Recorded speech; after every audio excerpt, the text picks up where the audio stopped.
अस्सलाम वालेकुम। दुरुशिव का एहतमाम कर लीजिएगा। गाजर का हलवा हम बनाने वाले हैं, दानेदार बिल्कुल हलवाई जैसा। ये पहले मैंने बेसन के साथ बनाया था, अब मैं बिल्कुल खोया और दूध में बनाऊंगी। 1 किलो दूध और आधा किलो खोया। अच्छा अच्छा जी, हम इसको हम गाजरों के पानी में ही गलाएंगे। और देखिएगा साइडों में लगे ना, बहुत ज़्यादा इसकी केयर करनी है। जैसे इसके गाजरों का पानी जो है वो खुश्क हो जाएगा तो इसमें हम डालेंगे 1 किलो दूध। फिर दूध में भी इसको फुल आंच पे पकाएंगे। पकाना इसको फुल आंच पे ही है हमने।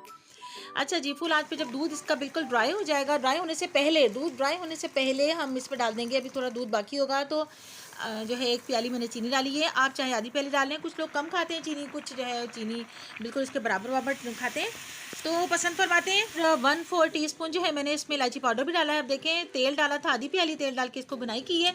और फिर इसमें मैंने आधा किलो खोया डाला है। और खोया डालते ही हम इसको चूल्हे को बंद कर देंगे और फिर इसको अच्छी तरह मिक्स करेंगे ताकि खोए का दाना दाना सा बन जाए इसमें, तो वो बहुत अच्छा टेस्ट देगा।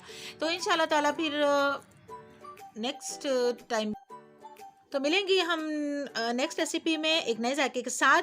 तो दुआ में याद रखिएगा, अल्लाह ताला हमारे बच्चों को सदका जारिया बनाए और हलाल तैयब रिज़्क़ अता फरमाए। रिज़्क़ में कुशादगी अता फरमाए, रिज़्क़ में वसअत अता फरमाए, तैयब और हलाल रिज़्क़ अता फरमाए।